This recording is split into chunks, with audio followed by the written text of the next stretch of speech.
மத்தேயு 5ஆம் அதிகாரம், மத்தேயு 5ஆம் அதிகாரம் 14வது வசனம்.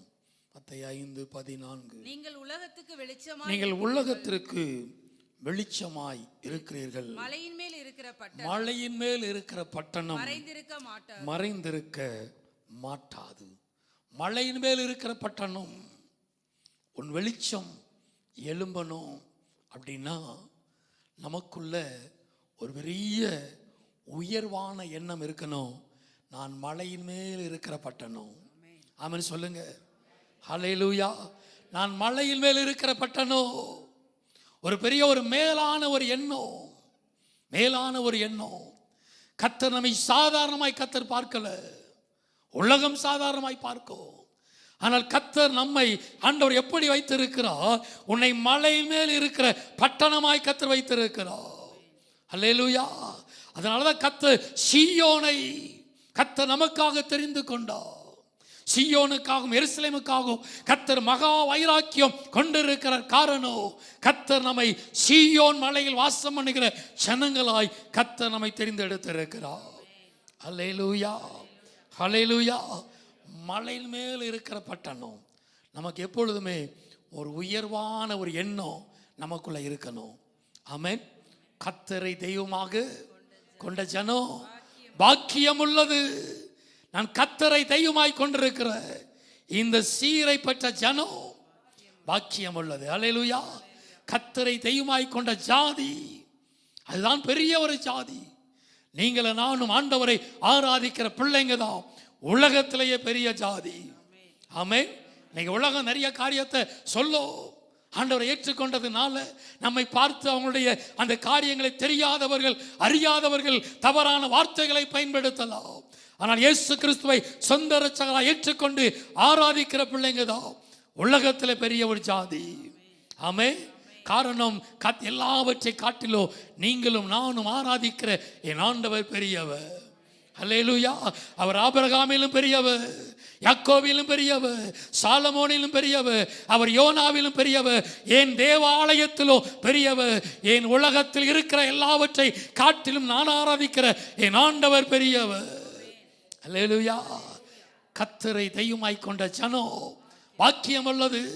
கர்த்தரால் ரட்சிக்கப்பட்ட ஜனமே, உனக்கு ஒப்பானவன் யார்?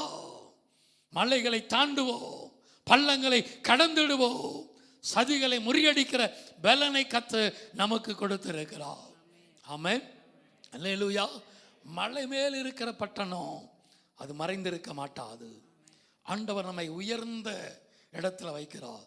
அதனால தான் அந்த ஆபகுக்குள்ள நான் அடிக்கடி பயன்படுத்துகிற வார்த்தை, ஆபகுக்கு 3ஆம் அதிகாரம் 19ஆம் வசனத்தை வாசிக்கிற பொழுது, ஆண்டவராகிய கர்த்தர் என் பலன், அவர் என் கால்களை மான் கால்களை போலாக்கி உயரமான ஸ்தலங்களில நீ நடக்க பண்ணுவார். ஆண்டவருடைய பிள்ளைங்க எந்த இடத்துல இருந்தாலும் அவங்க தான் டாப்ல இருக்கணும்.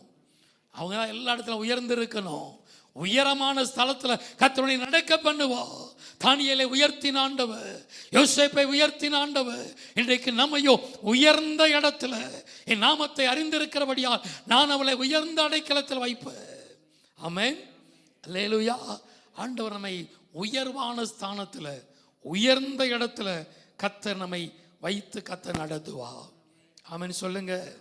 அல்லேலூயா, அல்லேலூயா. எனவேதான் ஆண்டவர் ஆதியாகமத்தின் புஸ்தகம் 19ஆம் அதிகாரம், அங்கே பாருங்க, 19ஆம் அதிகாரத்தில் லோத்துவை வாசிப்போம். 19ஆம் அதிகாரம் 15ஆம் வசனத்திலிருந்து. கிழக்கு வெளுக்கும் போது, கிழக்கு வெளுக்கும் போது அந்த தூதர் லோத்தை நோக்கி, பட்டணத்திற்கு வரும் தண்டனையில் நீ அழியாதபடிக்கு எழுந்து உன் மனைவியையும் இங்கே இருக்கிற உன் 2 குமார்த்திகளையும் அழைத்து கொண்டு போ என்று சொல்லி. நல்லா கவனிக்கணும். அப்பொழுது விடியற்கால வெளுப்பை போல உன் வெளிச்சம் எழும்பும். இங்க கிழக்கு வெளுக்கும் போது, கிழக்குல என்ன இருக்கும்? சூரியன். அது அப்படியே கிழக்கு அப்படியே அந்த காரியம் அப்படி கொஞ்சம் கொஞ்சமா அப்படி எழும்புகிற நேரத்தில் அங்கே ஒரு பெரிய இருளான காரியம் சூழ்ந்து கொண்டிருக்கிறது. எனவே இப்போ உன் மேலே ஒரு வெளிச்சத்தை நான் வைத்திருக்கிறேன். அது கொஞ்சம் அப்படியே எழும்புகுது. இந்த வெளிச்சத்தை எழும்ப எழும்ப நீனும் அதோடு கூட நடந்து நான் காண்பிக்கிற மலைக்கு போ, நான் காண்பிக்கிற பட்டணத்துக்கு நீ போ. இங்கே ஒரு பெரிய அழிவு வரப்போகிறது. நான் உன்னை ஆபிரகாமின் நிமித்தம், நான் தெரிந்து கொண்ட தாசனை நிமித்தம் உன்னையும் நான் ஆசீர்வதிக்க விரும்புகிறேன். நீ வெளியே வா என்று சொல்லி அவன் மேல் வைத்த அன்பினால கரங்களை பிடித்து இழுத்து கொண்டு, பெண்ணிட்டு பாராது, நீ போ, ஜீவன் தப்ப ஓடி போ என்று ஆண்டவர் இழுத்து கொண்டு உயர்வான இடத்துக்கு நேரை கர்த்தர் அவனை அழைக்கிறார். ஆமென், அல்லேலூயா. கர்த்தர் தன்னுடைய பிள்ளைகளை அப்படிதான் கர்த்தர் அழைக்கிறார். இந்த இடம் வேண்டாம், நீ வெளியே வா, இதை விட்டு நீ கடந்து வா, நான் உயர்ந்த இடத்துல வைப்பேன். நீ எண்ணுவதற்கும் நீ நினைப்பதற்கும் மேலான பெரிய காரியத்தை நான் செய்வேன் என்று கர்த்தர் நம்ம உயர்வான காரியத்தினராய் அழைக்கிறார். ஆனால் உலகத்தை விட முடியலை, மாம்சத்தை விட முடியலை, சுயத்தை விட முடியலை. இவ்வளவு நாள் கஷ்டப்பட்டு உருவாக்கினது காரியம் லோத்துவினுடைய மனைவினால அதை விட முடியலை. அவள் பின்னிட்டு பார்க்கிறாள். ஐயோ, இந்த காரியத்தை நான் விட்டு விட்டு போக வேண்டுமா என்று பின்னிட்டு பார்க்கிறாள். ஆண்டவர் சொல்கிறார், நீ பின்னிட்டு பார்க்காது, உலகத்தை பார்க்காது, உன் கண்களை நீ ஏறெடுத்துப்பா என்று சொல்லி ஆண்டவர் இழுத்து கொண்டு உயர்வான இடத்தினரை அழைக்கிறார்.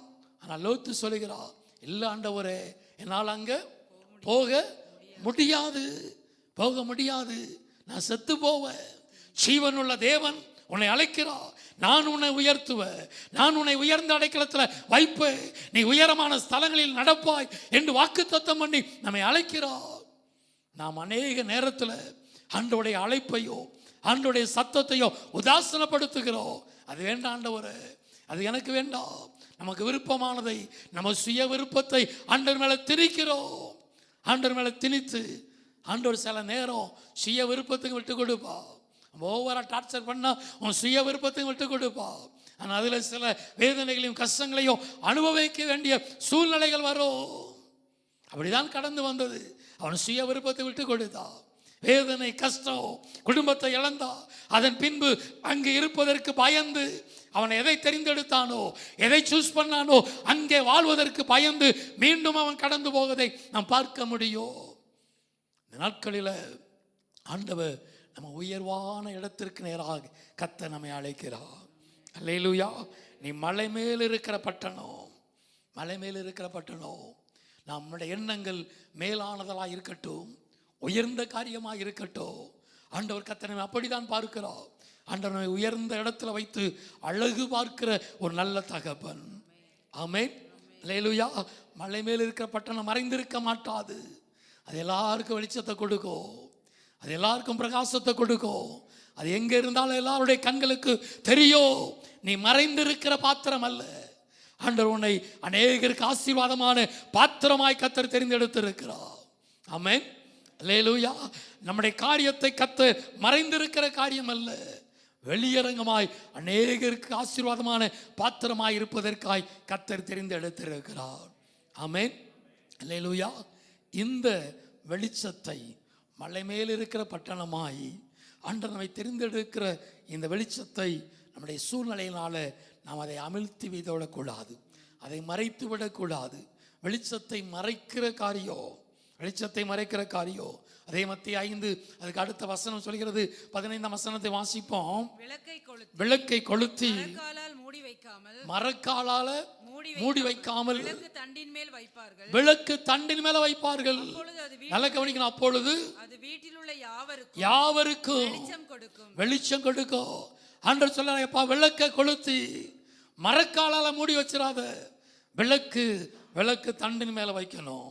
ஆமென், அல்லேலூயா. விளக்கை கொளுத்தி மரக்காலால், மரக்கால் அப்படின்னா என்னது? மரக்கால்னா யாரும் சொல்லுங்க பார்க்கலாம். நெல் அளக்கிற ஒரு ஒரு அளவுகோல் ஆச்சுன்னா, ஒரு மரக்கால் அப்படின்னா 4 படி நெல் தான் ஒரு மரக்கால். நம்ம ஊரில் இருக்கிற கடலைக்காய் அளந்து போகிற படி நினச்சிடாதீங்க.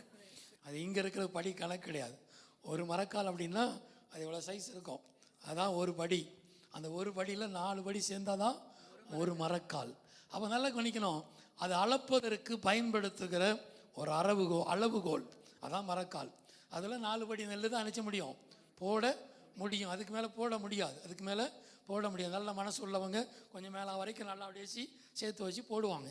கொஞ்சம் அறகுறையாக மனசு உள்ளவங்க இப்படி என்ன செஞ்சுருவாங்க, இப்படி தட்டி விட்டுருவாங்க. இப்படி தட்டி அளக்கக்கூடாதுன்னு பைபிளில் இருக்குது, சரியா?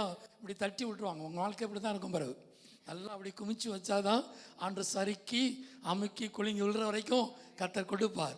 நம்ம அளவில் நம்மளே என்ன செஞ்சிடக்கூடாது, டிசைன் பண்ணிடக்கூடாது. அப்போ நல்லா கவனிக்கணும். விளக்கை கொளுத்தி மரக்காலால் மூடி வைத்து விடாது அப்படின்னா ஒரு அளவுகோல்.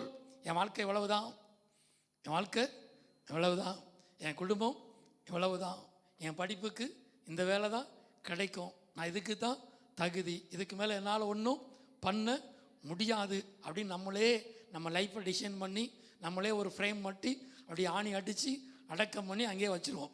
எலும்பி வந்துடாத, இம்மட்டும் மிஞ்சி வராதன்னு சொல்லி ஃப்ரேம் போட்டு என்ன செஞ்சிருவோம், உள்ளே வச்சிருவோம். அப்படி அல்ல, நம்முடைய விசுவாசத்தை மட்டுப்படுத்தி விடக்கூடாது. அல்லேலூயா. உன் வெளிச்சம் எழும்போ, அந்த வெளிச்சத்தை நீ மரக்காலால் அளவுகோலால் உன்னுடைய வார்த்தையினால நீ இதை மட்டுப்படுத்தி விடாத. உன் வாயின் வார்த்தைகளினால் என் குடும்பம் அவ்வளவுதான், என் பிள்ளைகள் அவ்வளவுதான், என் எதிர்காலம் அவ்வளவுதான், நான் இப்படித்தான் இருப்பேன் என்று நம்முடைய வாழ்க்கையை நம்முடைய அவிவிசுவாச வார்த்தையினால் மட்டுப்படுத்தி விடாதீர்கள், மட்டுப்படுத்தி விடாதீர்கள். அளவுகோல் அல்ல, கிரகிக்க முடியாத காரியத்தை செய்கிற ஆண்டவர். அல்லேலூயா. நீ விசுவாசியாத கிரியையை உன் நாட்களிலே நடப்பிக்கிற ஆண்டவர். என விளக்கை கொளுத்தி மரக்காலால மூடி வைத்து விடாதபடி விளக்கு தண்டின் மேல, விளக்கு தண்டாகிய என் ஆண்டவரோடு நீ இணைக்கப்பட்டு இருக்கிற பொழுது, அவரோடு இணைக்கப்பட்டிருக்க பொழுது கர்த்தர் உன்னுடைய காரியத்தை பிரகாசிக்க பண்ணுவா. அல்லேலூயா. லூக்கா 8ஆம் அதிகாரம் 16ஆம் வசனம் சொல்கிறது, விளக்கை கொளுத்தி பாத்திரத்தினால மூடி வைக்க கூடாது. ஆமென். அல்லேலூயா. விளக்கை கொளுத்தி பாத்திரத்தினால, அதெல்லாம் கவனிக்கணும். ஆண்டவனை பிரகாசிப்பதற்காய் கர்த்தர் தெரிந்தெடுத்திருக்கிறார். இந்த விளக்கு எரிந்து கொண்டிருக்கிறது. இந்த விளக்கை கர்த்தருடைய கிருபையை கொடுத்து, தாளந்தை கொடுத்து, பாட தெரியாதவங்களை பாட வைத்து, செபிக்க தெரியாதவங்களை செபிக்க வைத்து, கர்த்தருக்காய் ஏதாவது ஒரு காரியத்தை செய்ய முடியாது, உன்னை பிரகாசிக்க முடியாது கர்த்தர் தெரிந்தெடுத்திருக்கிறார். அந்த எரிகிற விளக்கை பாத்திரத்தினால மூடி விடாதீர்கள். பாத்திரம் என்பது உனக்கு கொடுக்கப்பட்ட பொறுப்பு. அது குடும்ப பொறுப்பாக இருக்கலாம், வேலை காரியமாக இருக்கலாம், ஏதோ ஒரு தொழில் காரியமாக இருக்கலாம். அதை காரணம் காட்டி எரிகிற விளக்கை அந்த பாத்திரத்தினால மூடிவிடக்கூடாது. ஆமென் சொல்லுங்க. அல்லேலூயா. ஏன் ஜெபிக்க வரல, ஒரு பெரிய லிஸ்டே அடுக்குவோம். எத்தனை வருஷம் சொல்ல போறீங்கன்னு தெரியல. ஏன் பெண்கள் ஜெபத்துக்கு வரல, ஒரு காரணம் சொல்லுவோம். ஏன் உபவாச ஜெபத்துக்கு வரல, ஒரு காரணம் சொல்லுவோம்.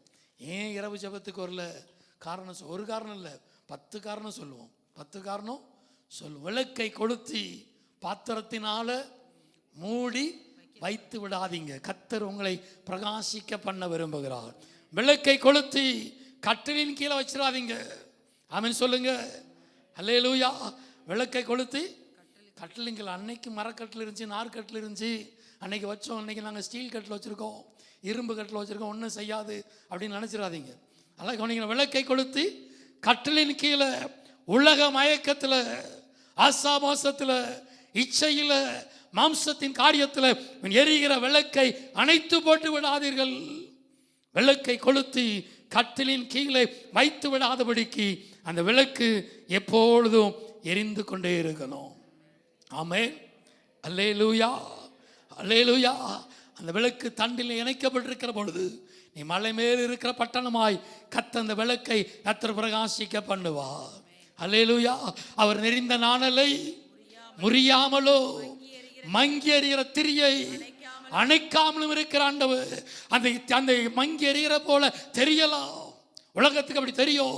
ஆனால் நீ ஆண்டவரோடு இணைக்கப்பட அந்த விளக்கு தண்டில் நீ இணைக்கப்படுகிற பொழுது மங்கி எறிகிற திரியை கர்த்தர் பிரகாசிக்க பண்ணுவார். அல்லேலூயா. உன் வெளிச்சத்தை அநேகருக்கு முன்பதாய் கர்த்தர் பிரகாசிக்க பண்ணுவார். உன் குடும்பத்தில் உன் தலையை கர்த்தர் உயர்த்துவார். உன் சமுதாயத்தில் எந்தெந்த இடத்துல உன்னை நிந்தித்தார்களோ, அவமானப்படுத்தினார்களோ, அதற்கு முன்பதாகவே உன் வெளிச்சத்தை கர்த்தர் எழும்ப பண்ணுவார். ஆமென். நெறிந்த நாணலை முறியாதவர் ஆண்டவர். கொஞ்சம் விழுந்துட்டா மேலே ஏறி மிதிப்பதற்கு உலகம் ரெடியாக இருக்கும்.